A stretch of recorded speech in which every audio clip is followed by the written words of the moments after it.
Assalamualaikum warahmatullahi wabarakatuh. Perkenalkan, nama saya Muhammad Atibur Rahman. Nomor induk mahasiswa 1120118. Tujuan saya membuat video ini adalah sarana memenuhi tugas sejarah peradilan Islam yang bertema saatnya yang mudah berbicara sejarah. Pada video ini saya akan menerangkan mengenai sejarah peradilan Islam pada masa Rasulullah, terus pada masa Khulafaur Rasyidin, selanjutnya pada masa dinasti Umayyah, kemudian dinasti Abbasiyah, dan yang terakhir Turki Utsmani. Yang pertama, sejarah peradilan pada masa Rasulullah. Di kota Madinah, Rasulullah SAW menjadi hakim satu-satunya. Namun ketika wilayah Islam meluas, maka Nabi mulai menugaskan para sahabat untuk menjadi gubernur di sebagian daerah dan sekaligus sebagai hakim. Di antara yang ditugaskan beliau adalah Mu'adz bin Jabal dan Ali bin Abi Thalib menjadi gubernur sekaligus sebagai hakim di Yaman. Attab bin Asid ditugaskan ke Makkah.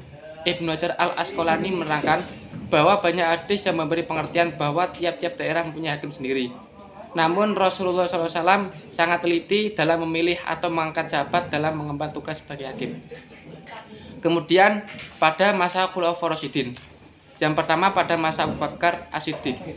Keadaan umat Islam tidak jauh berbeda semasa Rasulullah SAW, sehingga tidak tampak adanya perkembangan di dalam hukum Islam, khususnya di dalam masalah peradilan.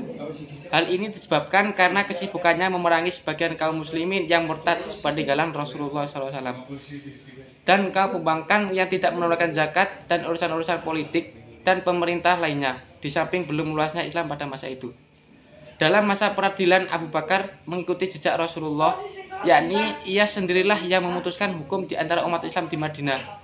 Pada masa pemerintahan Abu Bakar belum ada pemisahan antara tiga kekuatan, yaitu Quwat al-Asy'ariyah legislatif, Quwat al-Qadhaiyah yudikatif, di dalamnya masuk peradilan, dan Quwat al-Tanfidiyah yaitu eksekutif. Dalam memutuskan perkara persilan, Abu Bakar memperhatikan Al-Quran, hadis, bertanya kepada ahli ilmu tentang hadis dan ijma. Kemudian pada masa Khalifah Umar bin Khattab, wilayah kekuasaan Islam bertambah luas dan semakin bertambah banyak. Pemisahan kekuasaan eksekutif dan yudikatif terjadi pada pemerintahan Umar bin Khattab. Maka Umar mengangkat beberapa orang sebagai hakim atau qadhi, selain para gubernur untuk menyelesaikan perkara. Khalifah Umar mengangkat Abu Darda sebagai hakim di Madinah, Surai'ah sebagai hakim di Basrah, Abu Musa al-Asy'ari di Kufah, Utsman ibnu Qais bin Abil As di Mesir, sedang untuk daerah Syam diberi pula pada hakim sendiri. Di masa pemerintah Umar, urusan peradilan merupakan bagian dari kekuasaan Umar. Kemudian Umar mengangkat pejabat-pejabat qadhi dengan membatasi wewenang mereka, khusus tentang penyelesaian sengketa harta benda atau urusan perdata.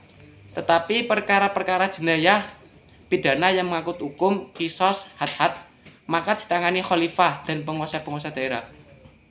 Pada masa Umar mulanya qadhi daerah ditunjuk langsung oleh khalifah.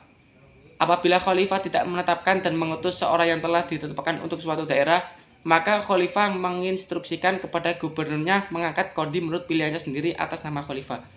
Kewenangan mutlak tetapi tetap menjadi milik khalifah. Pada masa ini pembinaan penyelenggaraan peradilan mendapat perhatian besar. Salah satu bentuk pembinaan tersebut adalah adanya sebuah surat yang memuat beberapa petunjuk Umar kepada salah seorang qadhinya, yaitu Abu Musa al-Asy'ari, dalam menyelenggarakan tugas peradilan. Petunjuk tersebut dikenal sebagai Risalatul Qadha Umar bin Khattab, yang hingga sekarang ini masih dipandang sebagai prinsip-prinsip penyelenggaraan kekuasaan peradilan. Kemudian para hakim pada masa Umar memutuskan perkara dengan merujuk pada Al-Quran, Sunnah, bertanya kepada fuqaha mujtahidin tentang hadis mengenai suatu perkara, ijtihad secara kolektif bila untuk kepentingan jamaah, dan ijtihad individu bila menyangkut perkara khusus individu. Pada masa Khalifah Utsman bin Affan dan Ali bin Abi Thalib, yaitu mengikuti khalifah-khalifah sebelumnya dan memberikan pesan-pesan kepada qadhi-qadhi supaya menjalankan tugasnya dengan berbuat adil kepada masyarakat dengan penuh kasih sayang. Kemudian pada masa dinasti Umayyah. Dinasti Umayyah berkuasa selama 92 tahun, yaitu mulai tahun 41 Hijriah hingga 132 Hijriah. Selama itu kekhalifahan atau pemerintahan dinasti Umayyah dijabat 14 orang khalifah. Yang pertama adalah Muawiyah bin Abu Sufyan, dan terakhir adalah Marwan bin Muhammad bin Marwan bin Al-Hakam. Pada masa dinasti Umayyah menganut sistem monarki, di mana suatu pemerintahan dijalankan oleh kerajaan-kerajaan tanpa adanya pemilu. Hakim pada masa itu mempunyai hak otonom yang sempurna, tidak dipengaruhi oleh keinginan-keinginan penguasa. Dinasti Umayyah dari dua hal dipaparkan, yaitu sejarah terbentuknya dan hubungan peradilan dengan penguasa yang menciptakan sistem pemerintah Islam dari sistem absolut. Sistem pemilihan pemimpin berdasarkan garis keturunan atau genealogi. Ini adalah sejarah pertama dalam sistem pemerintahan umat Islam yang dicetus oleh tokoh utamanya, yaitu Muawiyah, yang merupakan tokoh utama dari terbentuknya dinasti Bani Umayyah yang memerintah selama 9 tahun dengan 14 orang pemimpin selama masa itu. Pemerintahan ini muncul setelah runtuhnya dinasti Umayyah di Damaskus. Dinasti ini dapat mencapai puncak peradaban karena sistem pembangunannya terfokus pada pemajukan ilmu pengetahuan.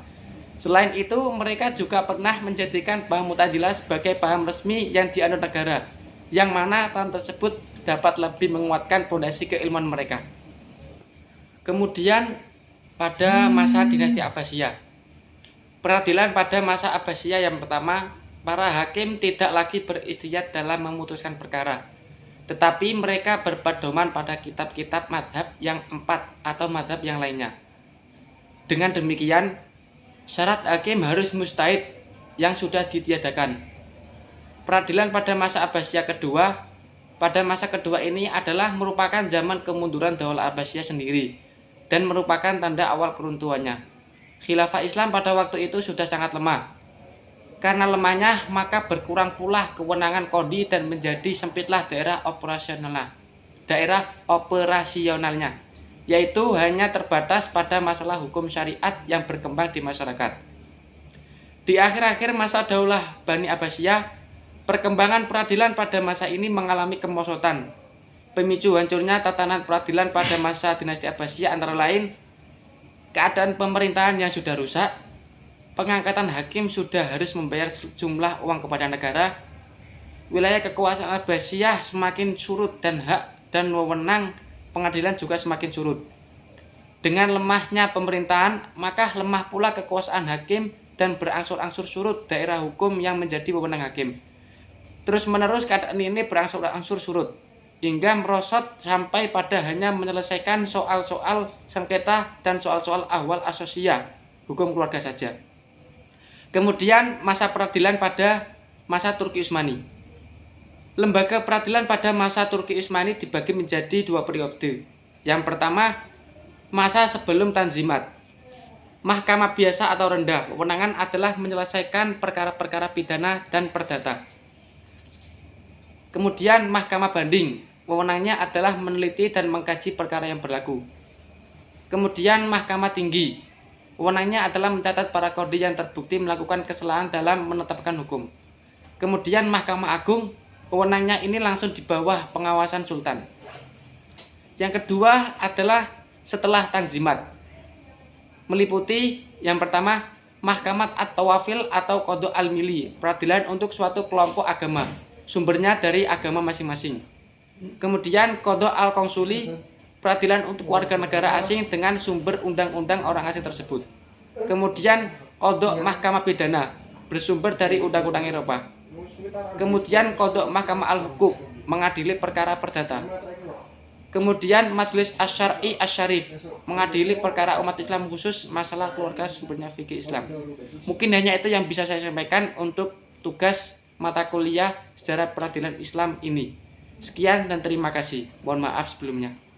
Wassalamualaikum warahmatullahi wabarakatuh.